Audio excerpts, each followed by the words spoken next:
Una vez presentado a grandes rasgos, evidentemente se podría hacer todo el curso sobre los métodos catequéticos, etcétera, y hay mucho que aprender de lo que hicieron nuestros hermanos en la fe en el siglo XVI, sobre todo la vibración apostólica que tenían, creo que es lo más rescatable, porque después las circunstancias quizás son bastante diferentes. Quería subrayar cómo el anuncio del Evangelio trajo consigo una promoción humana. ¿Por qué?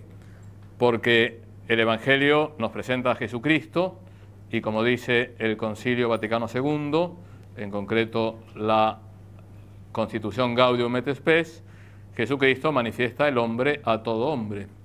El simple anuncio del Evangelio implicó una purificación de costumbres y un poner en movimiento las grandísimas potencialidades que tenían los distintos pueblos originarios. De tal manera que ha habido también por parte de los misioneros no solo un afán de transmitir teóricamente una serie de verdades, sino también de enseñarlos a perfeccionarse en cuanto hombres, en cuanto personas humanas. Quizá un elemento glorioso de todo este proceso son las instituciones educativas. Desde la clase de catequesis en la choza que servía de iglesia en los primeros años, hasta las universidades que hubo en América mucho antes que en Estados Unidos, en pleno siglo XVI, que también estaba en muchos casos abiertas a indígenas, hasta colegios para los caciques. Es interesante ver cómo tenían toda una estrategia. Dice, bueno, si queremos llegar a todos, vamos en primer lugar a tratar especialmente con mayor profundidad la evangelización de las personas que tienen mayor responsabilidad en sus respectivas comunidades, de tal manera que organizaron colegios exclusivamente para hijos de caciques.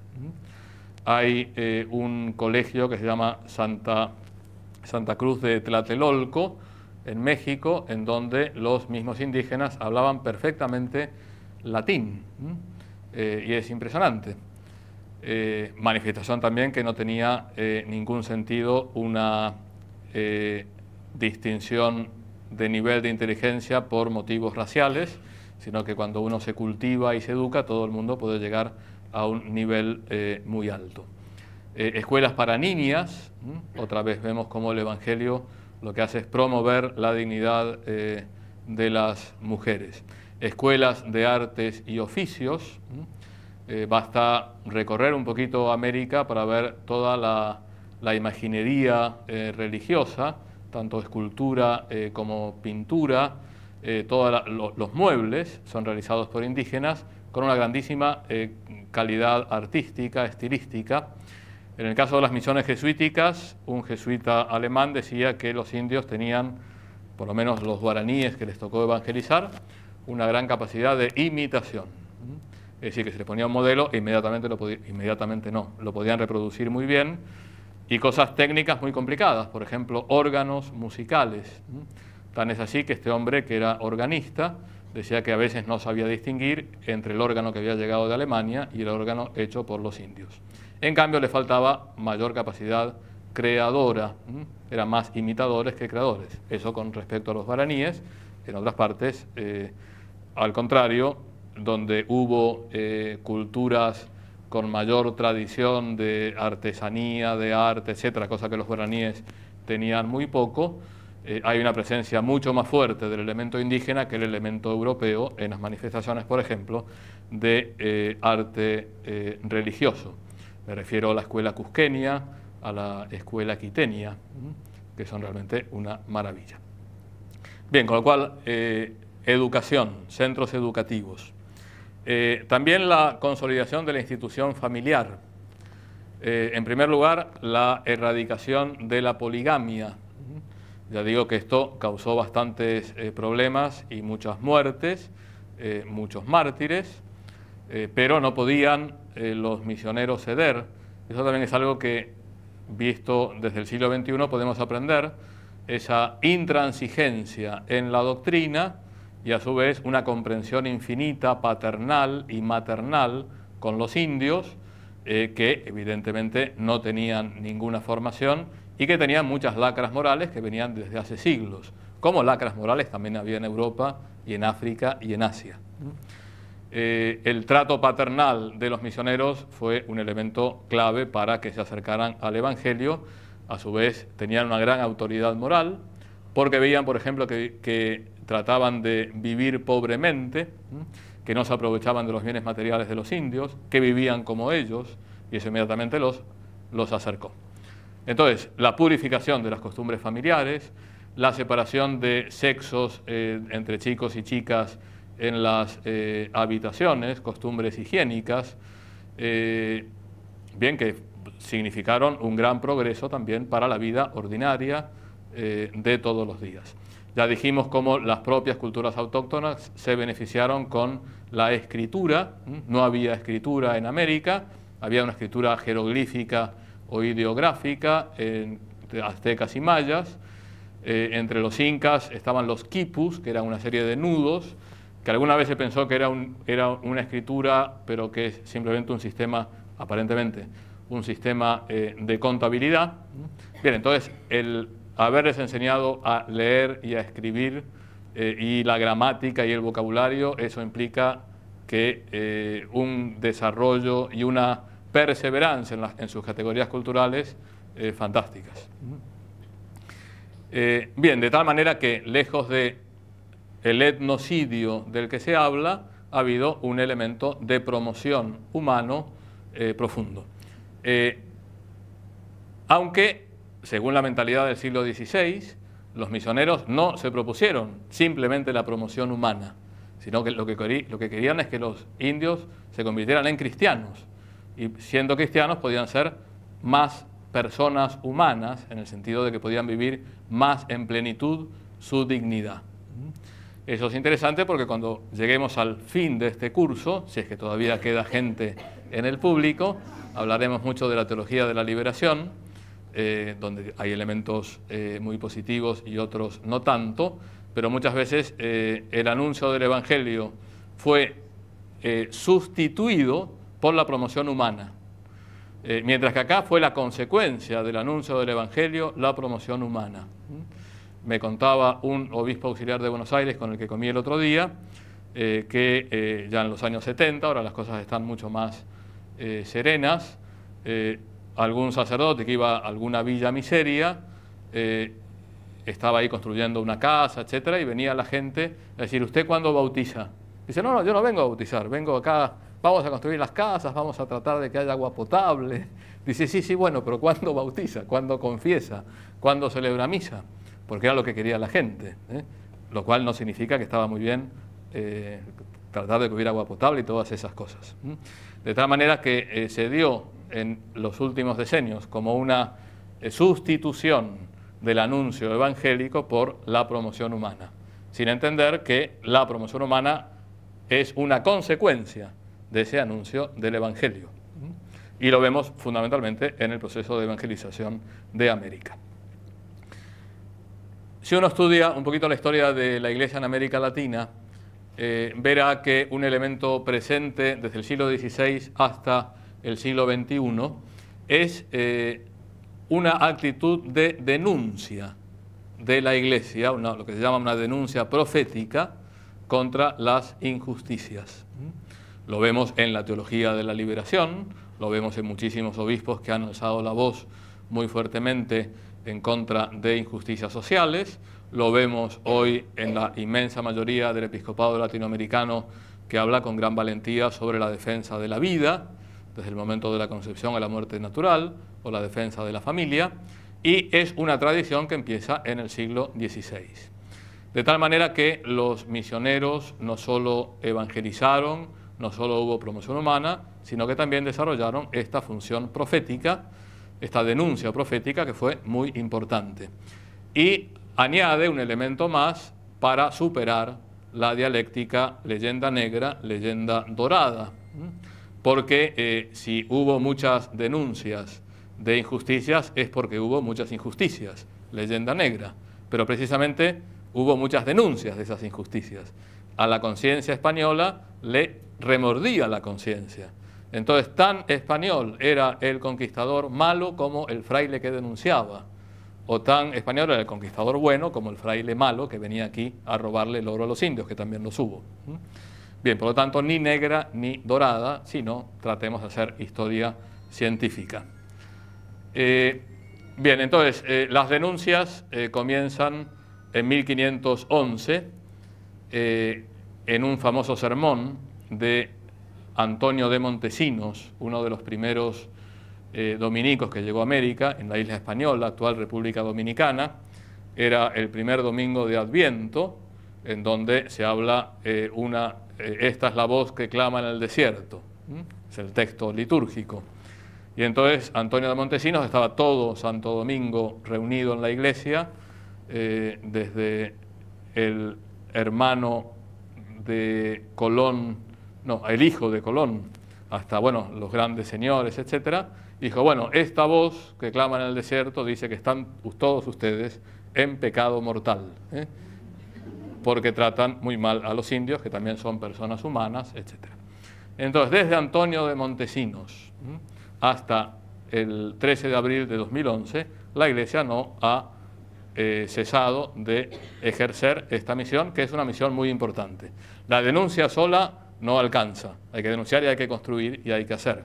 Y realmente la Iglesia también ha hecho mucho. ¿Podía haber hecho más? Podía haber hecho más. Pero toda esta proliferación de instituciones educativas, que empiezan en el siglo XVI, sigue en el siglo XVII, XVIII, XIX, XX, XXI, tantas obras de misericordia. Tenemos que estar muy orgullosos de la Iglesia en América y en particular en nuestro país. Entonces vamos a hablar 2 minutos, solo 2 minutos, después pasamos el video, de quizá el personaje más polémico de esta actuación de denuncia de la Iglesia en el siglo XVI, que es Fray Bartolomé de las Casas. Fray Bartolomé de las Casas, que era un sacerdote sevillano, fue el primero que dijo su primera misa, se había ordenado en España, pero después vino aquí y celebró su primera misa en América. Tenía una encomienda de indios, había participado en una conquista militar, y cuando fue a confesarse con un dominico, los sacerdotes también nos confesamos, él fue a confesarse con un dominico, le negó la absolución por haber estado tratando mal a los indios, aunque él pensaba que los trataba bien. Tuvo una especie de conversión y incluso se hizo dominico, entró a la orden dominicana y desde ahí se convirtió en el gran protector de los indios.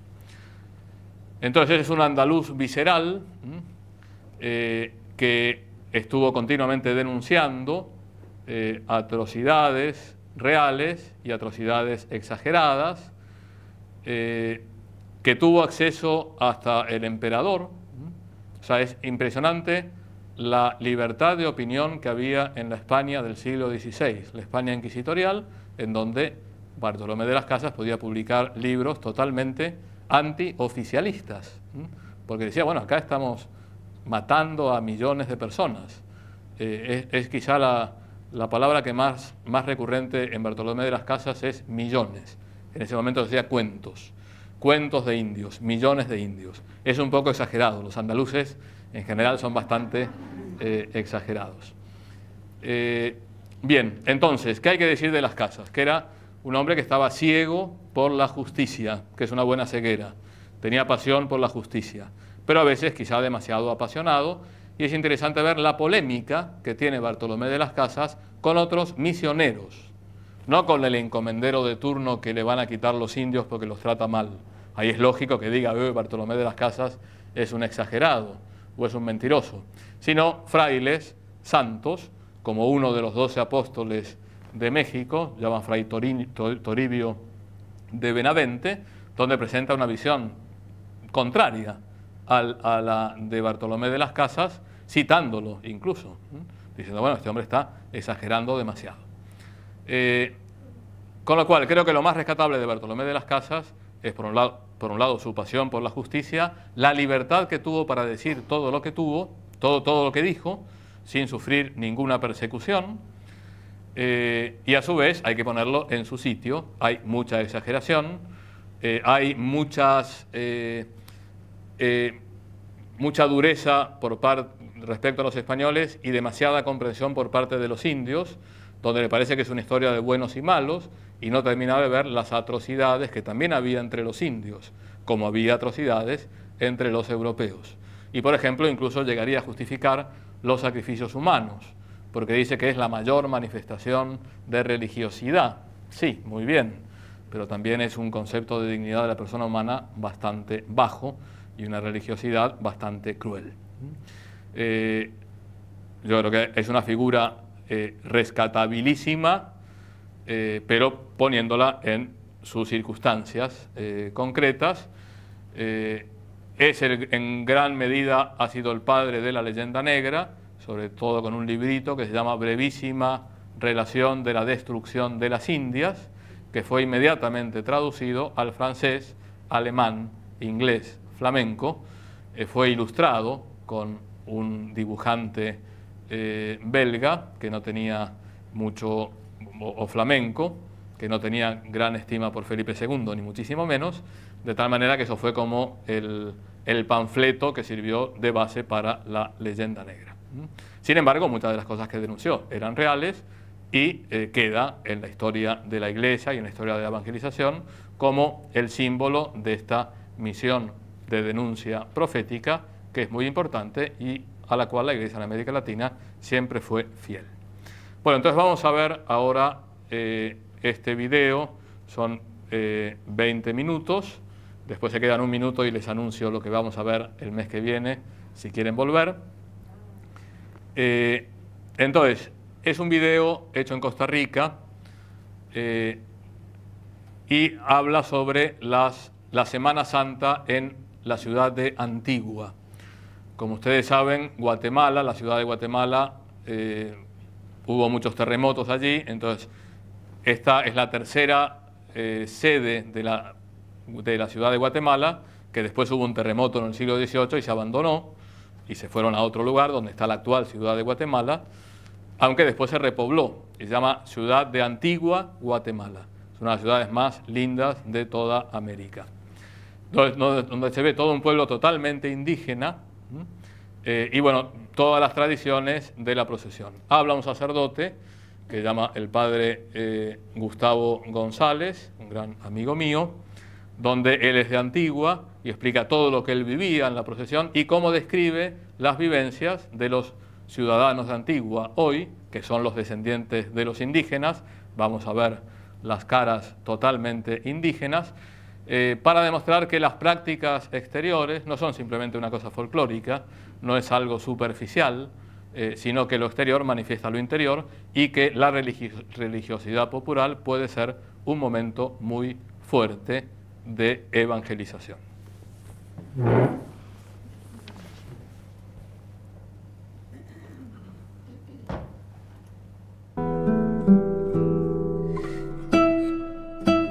La procesión que pasa, yo diría que es precisamente y lo que se percibe y lo que provoca efectivamente en todos los que participan de una manera u otra, no digamos, por ejemplo, los enfermos que desde sus casas están oyendo la música de las marchas fúnebres, están oyendo el paso de Dios.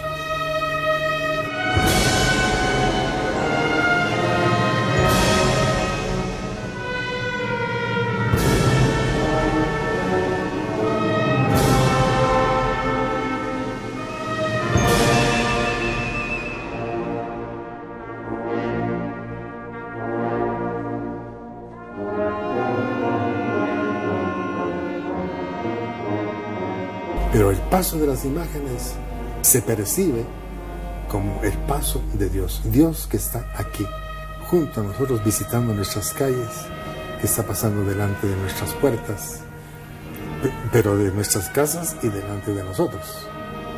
El amigo.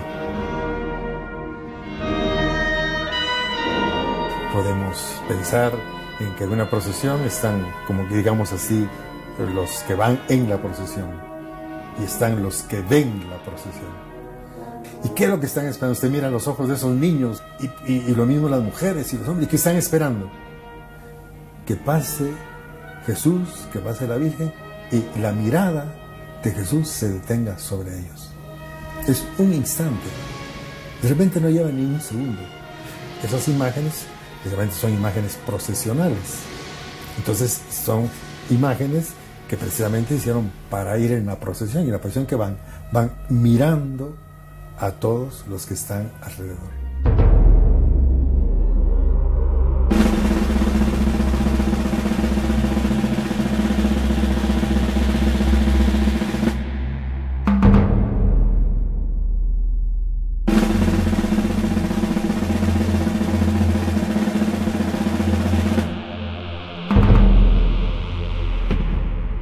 Para un católico, participar en una procesión es un acto de fe público de lo que él cree, de lo que él practica, de lo que él vive.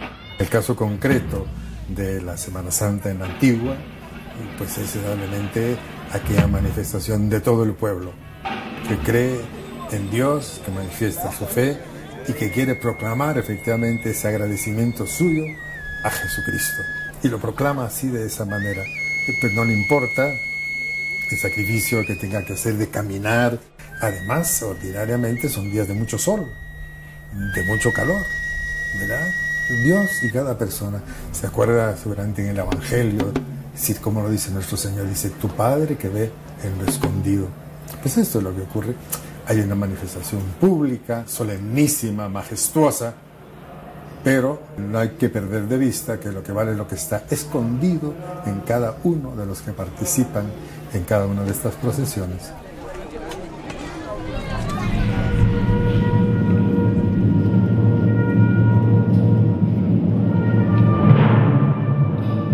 Todos esos cucuruchos, todos esos que usted ve desfilar en la procesión de cucuruchos, son hombres que con vestidos de morado, el morado en la liturgia católica es el color de la penitencia.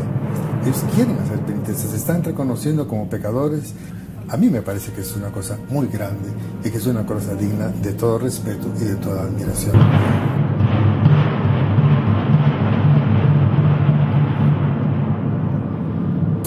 Si vamos nosotros a los Salmos, a la Sagrada Escritura habla del corazón contrito, y la contrición es el corazón que se rompe. La penitencia es el hombre que se arrepiente y dice, sí, yo reconozco que he obrado mal.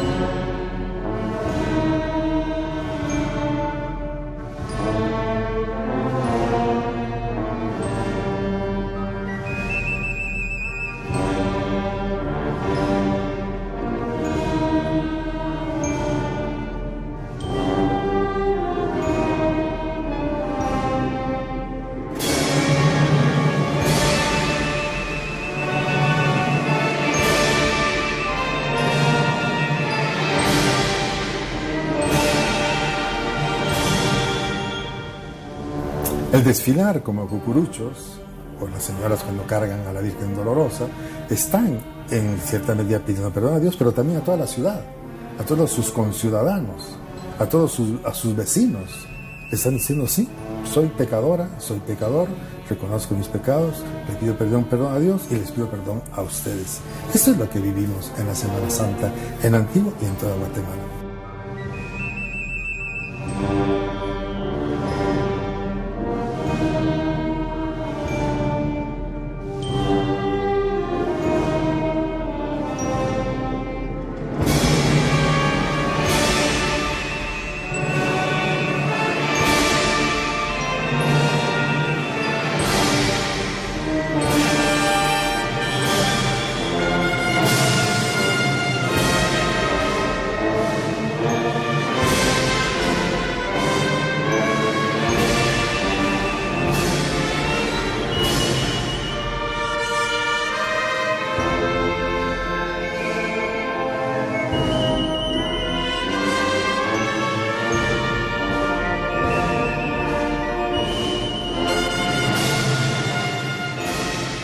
A veces uno ve caras que van haciendo aquel esfuerzo Ya le digo que por lo menos uno se pasa varios días en el hombro que siente uno aquel madero, auténticamente un madero, porque es algo cuadrado, ¿verdad?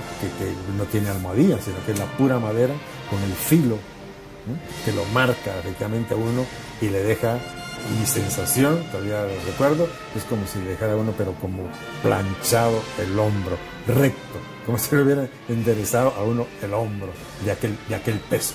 Pero yo diría que más que de eso es todavía el peso por dentro, de aquel como gusto también de decir uno, Señor, mira, estoy aquí porque quiero participar de ese peso de tu cruz.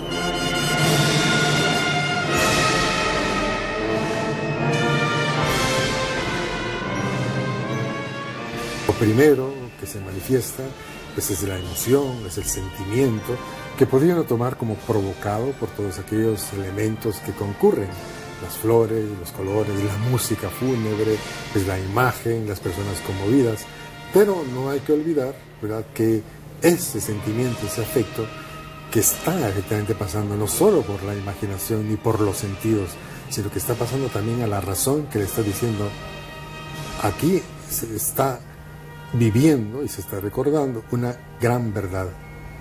Dios es amor, Dios ha enviado a su Hijo a la tierra, su Hijo se ha hecho hombre, Jesucristo es perfecto hombre y perfecto Dios, y ahí es donde el que está viendo la procesión o asiste a la velación se detiene o da el paso de la fe. Si se detiene, se quedará con su cámara, tomará la fotografía, se quedará con la imagen, tomará nota de las emociones, los afectos, pero no podrá dar el paso decisivo y trascendental, que es pasar al paso del misterio, entrar en el misterio. Todo lo que está alrededor de la Semana Santa en la Antigua es sencillamente algo que facilita para meterse en el misterio del amor de Dios muerto en la cruz. Esto es la grandeza, y esto es lo decisivo de lo que supone la Semana Santa en la Antigua y en todos los otros lugares de los que se celebran.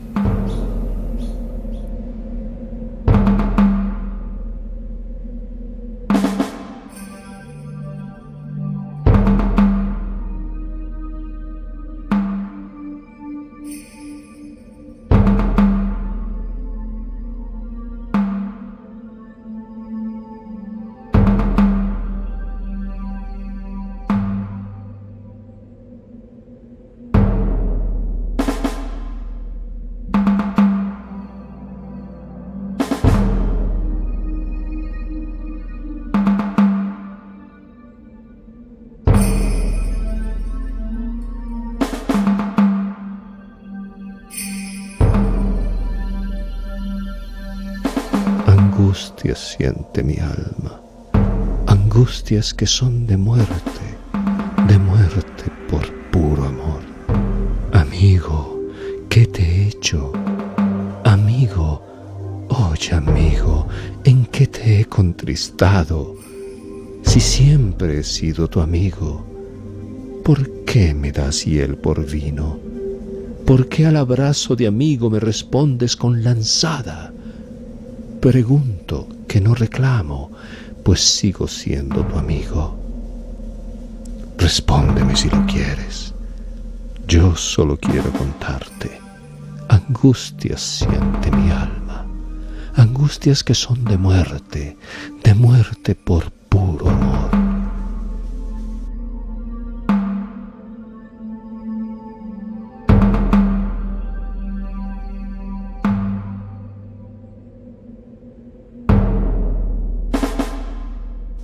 Ya te llevan, mi Señor, bien amarrado y guardado, como pieza que en la noche caza leve cazador.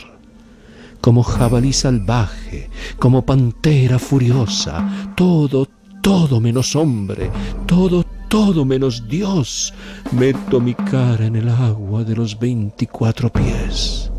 Ya somos 3 los traidores, mañana seremos más.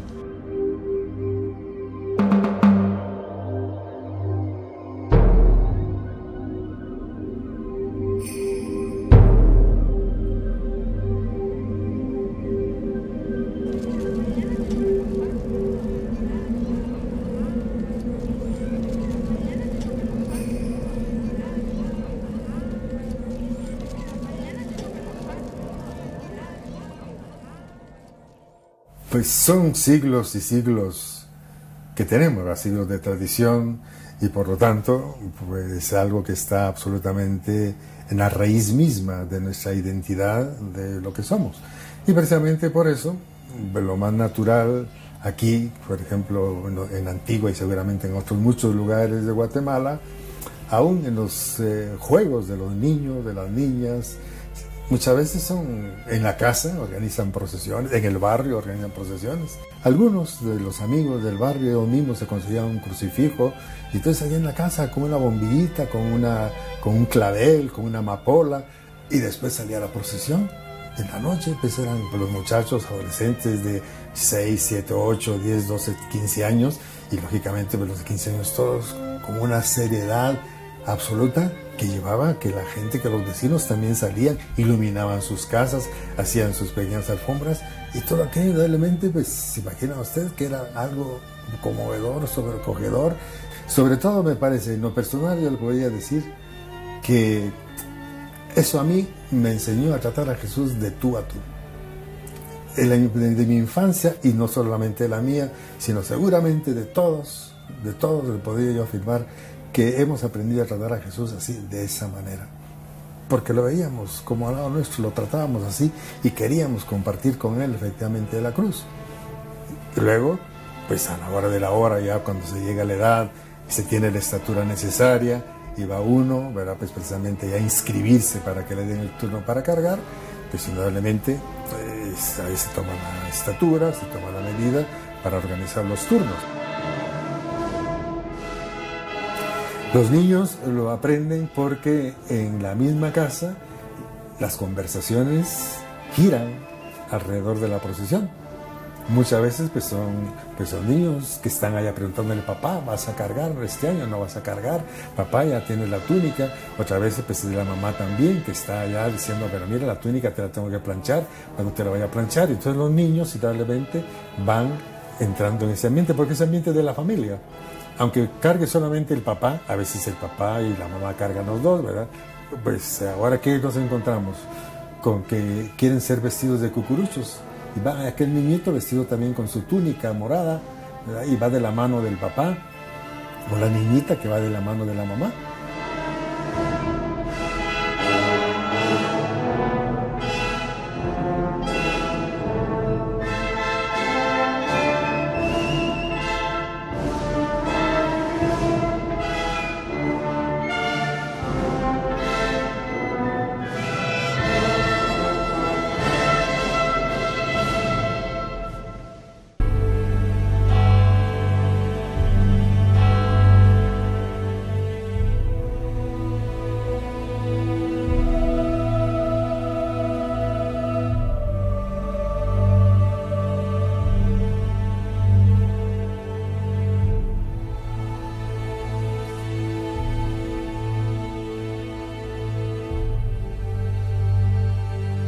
Las velaciones es simplemente, como la palabra lo dice, es velar la imagen del Nazareno o la imagen de la Virgen Dolorosa que va a salir en procesión, y comienza ordinariamente desde el mediodía.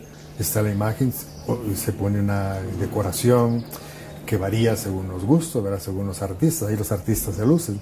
Por eso es que ahí hay un arte que probablemente en muy pocos lugares del mundo se ve, que son los llamados los altareros.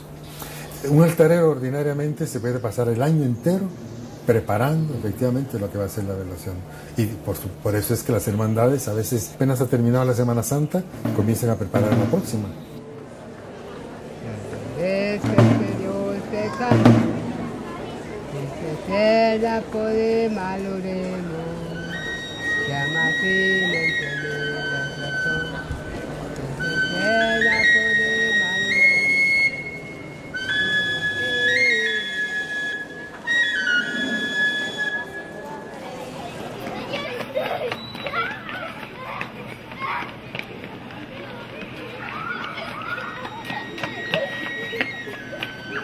Las imágenes de las dolorosas son unas imágenes que podríamos decir que recogen todo el dolor que se puede experimentar.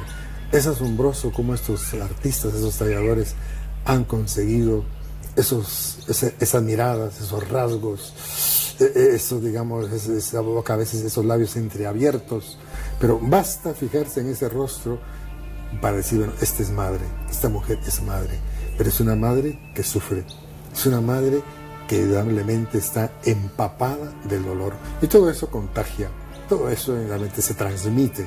Ahí está el valor del arte, indudablemente, el arte transmite. Estos grandes artistas nuestros nos han conseguido efectivamente perpetuar a lo largo de todos estos siglos lo que era su fe, porque sin fe no se pueden hacer estas tallas, sin fe no se puede hacer este arte.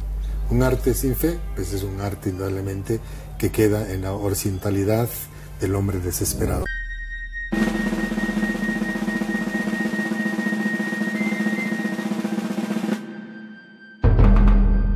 Vea usted cómo se va fundiendo, cómo se funde en esas procesiones la música, el incienso. El incienso dentro de la liturgia católica tiene un sentido muy particular, que está resumido en la oración misma con la cual se bendice el incienso. Suba a ti, Señor, mi oración, como sube este incienso.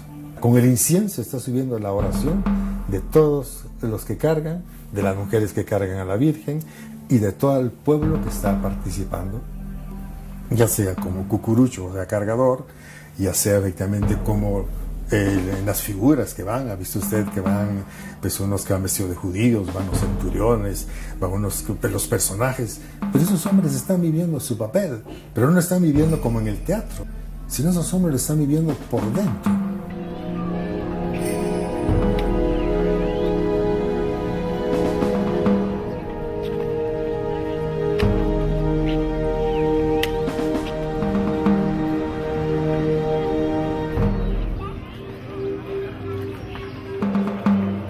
Podría contar muchas historias acerca de esto, de alguno que en una oportunidad le quiso hacer el papel de Poncio Pilatos. Aquel hombre decía, no, pues la gente lo tiene contra Pilatos. ¿Por qué? Pues porque condenó a Jesús. Y él notaba, me contaba que notaba entre la gente que había quienes, sobre todo los niños, que lo veían con cierto, como rechazo, con cierto, este hombre malo, ¿verdad? Y él por dentro decía, Señor, tú me conoces, yo te pido perdón. Dígame usted si eso es una piedra lo más natural, lo más sencillo. Pues es la vida cristiana. La vida cristiana no es una vida que está llena de grandes cosas, no. Es lo normal, lo corriente, lo pequeño. Aquí volvemos de nuevo. Ese Dios que ve en lo escondido. Ese Dios que ve en lo escondido.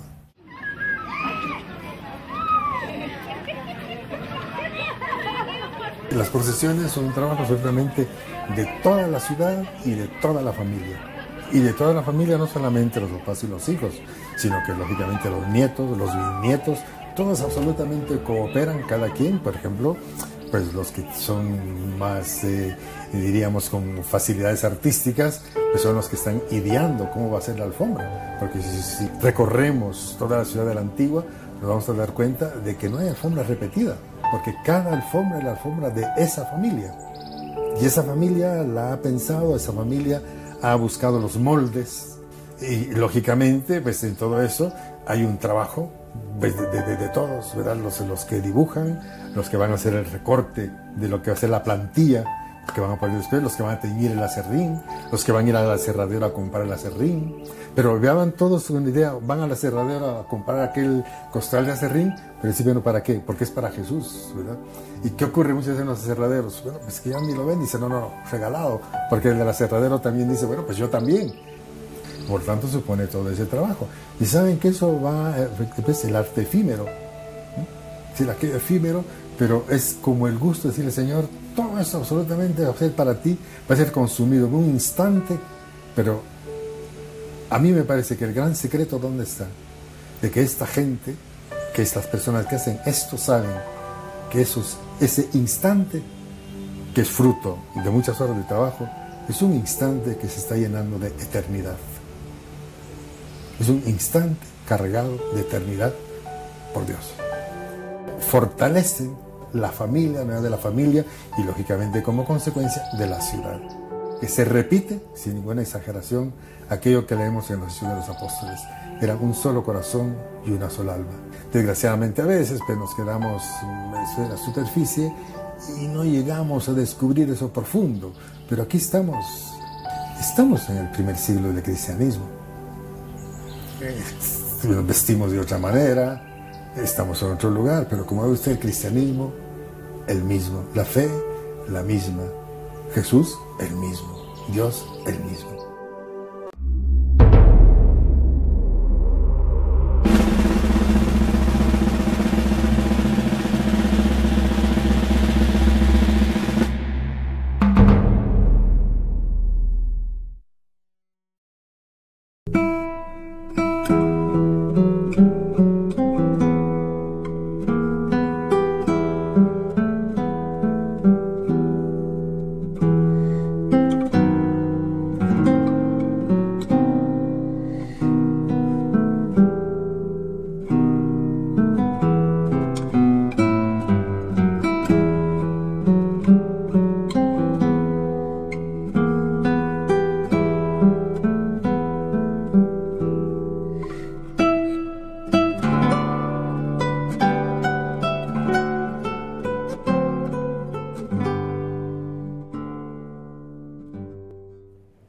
Bueno, ya hay que ir acabando porque es tarde. Entonces la idea era presentar una cosa muy exterior, muy escenográfica, pero cómo eso puede servir para un momento de fe y un momento de evangelización muy profundo. De tal manera que quienes critican la religiosidad popular de América Latina, sería bueno que vieran este video para darse cuenta cómo todo esto lleva a un acto de amor, a un acto de fe, a un acto de esperanza, a la unión entre la gente de la ciudad, a la unión de la familia, etcétera. La promoción humana, que decía que lleva siempre consigo la evangelización. Bueno, entonces nos quedamos acá. El mes que viene, si vuelven, vamos a ver cómo esta unión entre Iglesia y Estado, que pudo haber sido positiva, yo siempre tengo mis dudas de estas uniones, en el siglo XVI, a partir del siglo XIX se transforma en un gran problema para la Iglesia y por lo tanto veremos el enfrentamiento que hay a medida que va avanzando el siglo XIX entre Iglesia y Estado, liberalismo, cristianismo, masonería, Sarmiento, Benito Juárez, todo ese tipo de cosas las veremos el mes que viene para prepararnos para los platos fuertes que son el siglo XX, Revolución Mexicana, Cubana, Juan Pablo II, Teología de la Liberación. Muchas gracias.